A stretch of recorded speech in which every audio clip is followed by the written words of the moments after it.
Hello, hope you're doing well, and happy Pride Month. I hope you're having a grand old gay time of it so far. Now, normally at the beginning of a Sketchbook Session video like this, which for context is an informal SPEEDPAINT series in which I talk less about the creative process that's happening on screen and more just about whatever's on my mind, I wouldn't really bother including a proper introduction like this. However, in this particular installment, I am finally going to be putting my Media Studies A-level to good use and going on an extensive ramble, review, whatever you might want to call it, about the very Pride Month appropriate show, Our Flag Means Death. And I wanted to make it really clear before I get into talking about any of it that I cannot guarantee that this video is going to be completely spoiler-free, like I normally try to make my videos that are about stuff. If anything, this one's going to be pretty spoiler-full, so if you've already seen the show, then no worries, but if you haven't, you're more than welcome to stick around, but personally, I would really recommend that you actually go and watch the series itself before watching this video, because it's very much something that deserves to be experienced completely unspoiled if you're able to do so.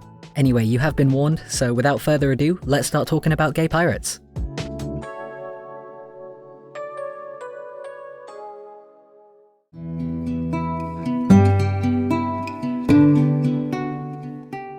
Alrighty, so if you've stuck around past the spoiler warning, then hopefully you're already well aware that Our Flag Means Death is a comedy show about a collection of very queer pirates. Directed by Taika Waititi, the brain behind What We Do in the Shadows and the fruitiest Thor movie so far, although I am quite looking forward to seeing what he does with Love and Thunder. The show follows the historical gentleman pirate Stede Bonnet and the various misadventures and misunderstandings that lead him and his crew to a certain kind of infamy alongside Edward Teach, an actually infamous pirate better known as Blackbeard himself. I'll get into more detail about the rest of the cast in just a bit, by the way, but just so you know, those two main characters in particular, Ed and Stede, were the only ones that I actually ended up drawing in this picture here. Because realistically, if I tried to do a piece with every character that I enjoyed from the show, then I'd never actually finish it because there'd be too many people to fit onto one canvas. Also, as a quick little fun fact before I get into the real meat of what I was going to say about this show, when I was first putting this video together, I was originally going to make a point of mentioning that, for a whole host of reasons that I'll get into in just a moment, Our Flag desperately needed a season 2. It hadn't been confirmed for renewal, and like you might have seen on Twitter and stuff, loads of people were craving it, justifiably so. But literally as I was in the middle of working on this video, HBO finally gave it the official green light for a second season, and did so on the very first day of Pride Month, no less, which I've got to say was a pretty good way to kick it off. Needless to say, I am absolutely over the moon about that news, and likely so are quite a few of you guys, so as such, please consider this video as my personal way of officially breaking out the party poppers and confetti and just generally giving the cast and crew and concept of Our Flag Means Death some well-deserved appreciation in light of that wonderful news.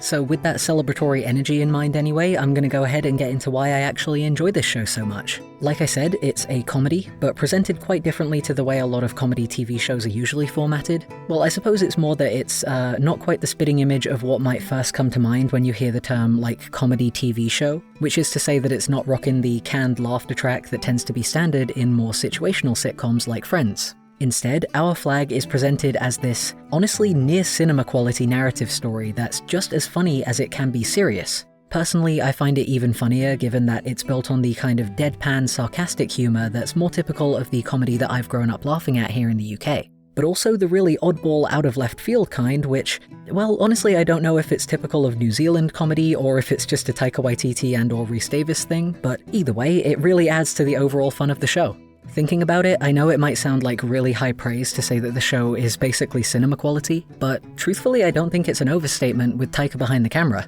And in front of it, but, you know, like I said, we're going to talk about the characters later, so as much as I do want to discuss Taika Waititi in leather trousers, we can, you know, we can get to that.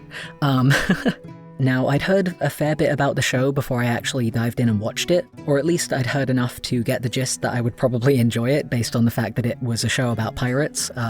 gay pirates specifically, which, you know, by that point I'm already invested, but I honestly didn't go into watching it expecting it to be so nice to look at. I mean, the comedy alone is enough to make it worth a watch, but the colours, the lighting, the costumes, the set pieces, the camera angles, even the more fantastical CGI effects were woven in really cleverly to lend more horror and, like, thematic emphasis to the tall tales and backstories that they were incorporated into. I'm a real hoe in general for good cinematography, so pretty much every episode had me rewinding every now and then to just appreciate what was happening on screen. Some of the first examples, or at least the most prominent snippets that come to mind on that front, are of course any of the Blackbeard flashbacks with smoke and monsters, because they were just metal as hell, but also some of the simpler non-CGI scenes that really threw me for a loop with how atmospheric they were. Like when the lads had to turn the mast of the ship into a lighthouse by swinging a lantern around and hollering into the night. That's another instance as well where, even though parts of it did have me laughing, like the honking sounds, it was also way more tense than anything I would have expected to experience going into what on the surface looks like a really light-hearted comedy show. But when it's crafted as well as Our Flag Means Death will be hopefully in Season 2, you can still come out of watching an episode having laughed a lot, but also having spent it just completely on the edge of your seat. You know what it is, actually? It's a show where no shots feel like they're just there for the sake of being there. Like, no moments are wasted, you know what I mean? Everything feels like it's been given the right amount of time to breathe, and because of that, it makes it so that the serious scenes in the midst of all of the funnies and the ha-has are kind of carrying the appropriate amount of weight that they need in order to really make you feel the impact behind them. I think I might have said as much before, but it's finely crafted, I think is the best way that I can describe it. And I think honestly that's part of what really got me on board with it, no pun intended, in the first place, since a lot of shows and even movies can really feel like there's a lot of pointless padding where there could be stuff that's actually telling you more about the characters or the setting or the story or just is cool, rather than just feeling like filler. And it was very refreshing to not feel like any time was being wasted like that on stuff that didn't matter. And anything that in any other production could potentially run the risk of feeling like it's just there to pad the runtime, like extended montages set to music or shots of characters strutting along the deck looking cool while stuff happens around them, for instance, are just a treat to look at while also telling a story in and of themselves, rather than in any way feeling like something that I could skip and it wouldn't actually affect my overall understanding of the story in any way. This is probably going to be another very obvious example if you've already watched the show, but the specific scene that I'm thinking of as I say this is the very end of episode 8 where Fleetwood Mac's The Chain is playing in the background while there's just carnage happening all over the deck of the old-timey pirate ship. For one thing, I'm an absolute sucker for any historically or past tense kind of media that mixes in modern music and does it well, so very much here for that scene in its entirety just on that front alone. But also for another thing, I think something else that strikes me as I'm thinking about that scene now in hindsight is that in any typical big Hollywood action movie, or not even just the action movies actually, pretty much just any big budget production, TV included, as soon as they break out the montage music and turn on the slow-mo, you can almost 100% guarantee that you're about to see either a ridiculously chiseled muscle man or bombastic bikini lady climbing out of a pool or doing sports, or there'll just be some completely unnecessary camera angles of boobs and butts and flexing muscles mixed in during the action. Now don't get me wrong, I'm hardly going to complain about getting to see a good pair of pecs, however, there's definitely a much bigger discussion to be had there about the way that altogether too many productions hold their leading actors up to unrealistic body standards, and then focus on said bodies in really unnecessarily pervy ways for no good reason, which in and of itself just ends up being distracting, because you can absolutely emphasize that a character is hot without resorting to zooming in on their boobs in the middle of the fight scene. Whether it's because it's a comedy show or because there's a director at the helm who actually understands what the horny gaze looks like, I direct you once again to Exhibit A, Blackbeard's leather trousers, and just everything also besides that about him.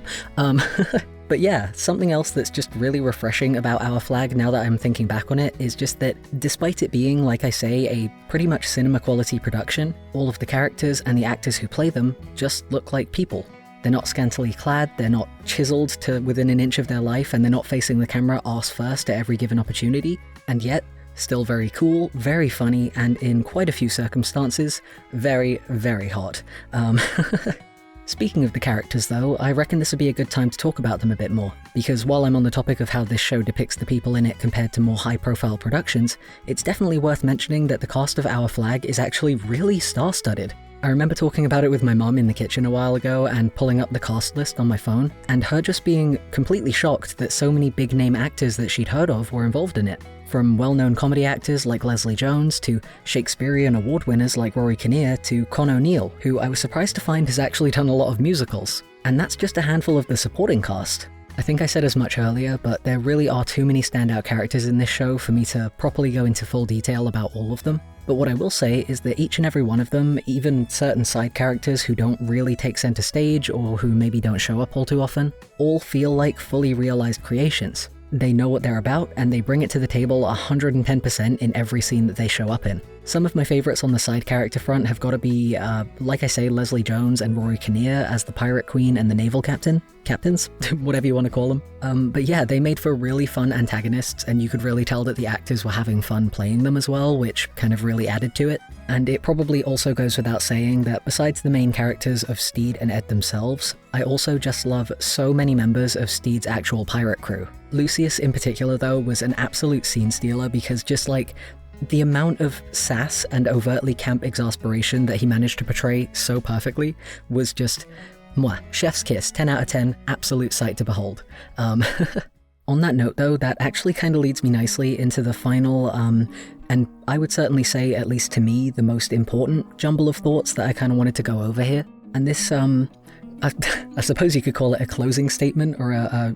final notes, specifically pertains to the fact that this show is one of, if not the fruitiest thing that I have ever watched. And not only is it fruity, but it's also overtly and authentically and unashamedly so. I mentioned that Lucius is a very obviously camp character, but he's by no means the only gay character on the cast. Practically everyone in this show is queer in some way or another. And in so many other shows and movies and stories,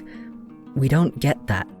As queer people, over time and over the course of way too many pieces of popular queer-baiting media to count, it feels like we've pretty much just learned to accept that we will only ever be relegated to seeing ourselves represented by the one singular, stereotypically gay character in any given story, if we're lucky, who, if they're lucky, might survive until the end credits. And that's only the gay characters, genderqueer characters, trans characters. If we get to be part of any narrative at all, it's 9 times out of 10 in mainstream content, only ever as the butt of a joke, or as a character who only exists to be puzzled over and who only exists to answer an endless stream of, well, what are you then, and what's in your pants questions with cheesy and overdramatic and inauthentic dialogue, and whose pivotal plot points can only ever be centered on the discrimination and subsequent misery that they face. Misery which, might I add, is hardly ever written by someone who's ever actually experienced it, since we're also rarely, if ever, given a seat at the writing table or even consulted to give actual first-hand insight on our personal struggles. And it's tiring. But that's the default, that's the way that things have been, and that's what we're used to. Or at least those are the kinds of portrayals of people like me that I have gotten personally far too used to seeing, and so have quite a lot of other queer people like myself.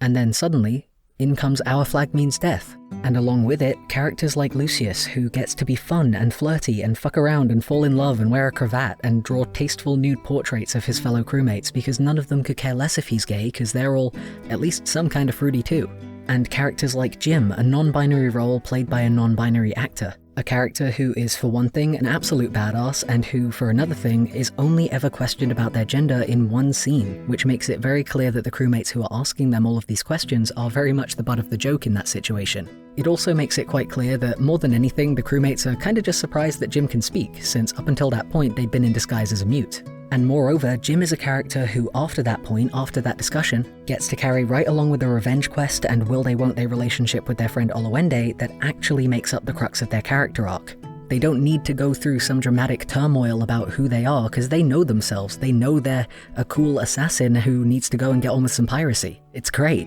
Not to mention that with Our Flag, the majority of laughs that come about from making fun of someone are pretty much always at the expense of people who actually deserve to be taken the piss out of, namely historical racists and bigots. In all of these ways and more, it really feels like the show just kind of completely flips the script on the kinds of narratives that minority groups like us can all too often find ourselves being on the rough end of. Our Flag Means Death isn't just a comedy show that happens to be about pirates so that they can make seafaring puns, or that happens to have one stereotypically gay side character who's only there to be laughed at because they're gay. It's a raw, emotional, funny story about a whole cast of queer characters who represent more than a single one-dimensional caricature of what queer people can be, as well as the kinds of relationships that we can have. From Lucius and Pete, to Jim and Oluwende, to the Pirate Queen and her 40-something husbands, to whatever it is that Izzy Hands has going on. It's just so much more than what we normally get to see.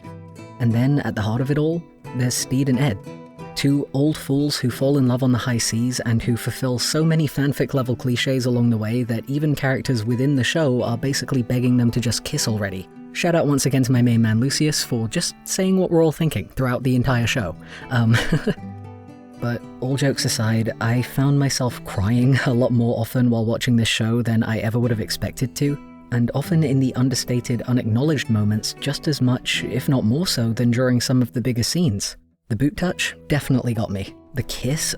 absolutely destroyed me. But also, every time any character did or said something gay and it wasn't met with anything even close to the kinds of jabbing questions or bigoted looks that I found myself unconsciously braced for when I first got in and started watching the show. I could feel my shoulders relaxing when I got a couple more episodes deep into the series and realized that really those kinds of things weren't anything I would need to worry about with this show. And it was such an unexpected relief because I didn't expect to be worried about those things. I just realized that I was when I wasn't faced with them. And I ended up watching Our Flag Means Death by just binge-watching the entire series in one go, so I was having a bit of an emotional roller coaster going through and watching each episode. But what really got me more than anything on that front was that one scene towards the very tail end, probably I think it's in the actual finale itself, where Mary and Steed are talking in what used to be their bedroom, and Mary is telling him what love feels like to her, and he's just thinking the whole time about times that he's shared with Ed. When she asks him who it is that he's fallen in love with, what her name is, Steed simply, quietly, without question, tells her his name is Ed. And simply, quietly, without any questioning, Mary just gives him a hug.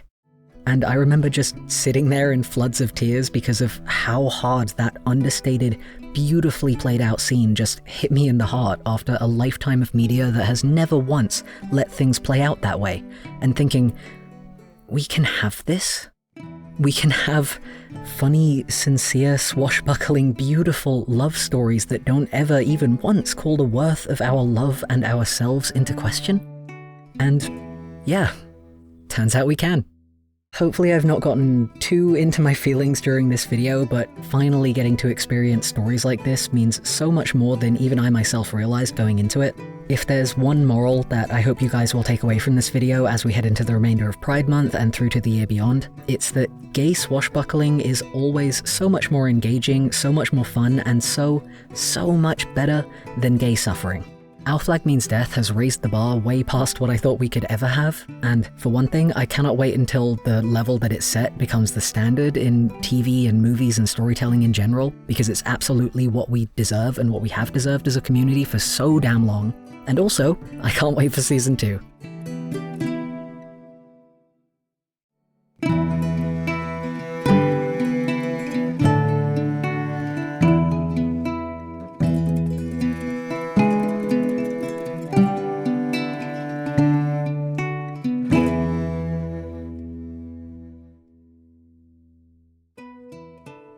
I don't usually tend to do big media studies commentary type things like this, so I do feel a bit self-conscious that it might have turned into somewhat of a video essay somewhere down the line, but I've also been hyperfixating on this show for quite a while, so I had a lot of fun finally talking about it, and I hope you enjoyed it too. I already put a spoiler warning at the start, so for once, this video's comment section is officially not a spoiler-free zone, which is to say, please by all means do head down there and share your own thoughts and feelings about the show in its entirety if you want to, because I evidently have a lot of thoughts and feelings about it, but it would be really nice to hear what you guys have to say as well. Also, complete side note here, but just so you know, my next upload might take a little while to put together because for one thing I'm quite busy this month, but also I already know I want to make it quite a big one, so I'll try and keep you guys posted in all the usual places, but for now, be gay, do piracy, happy Pride, and I will see you next time.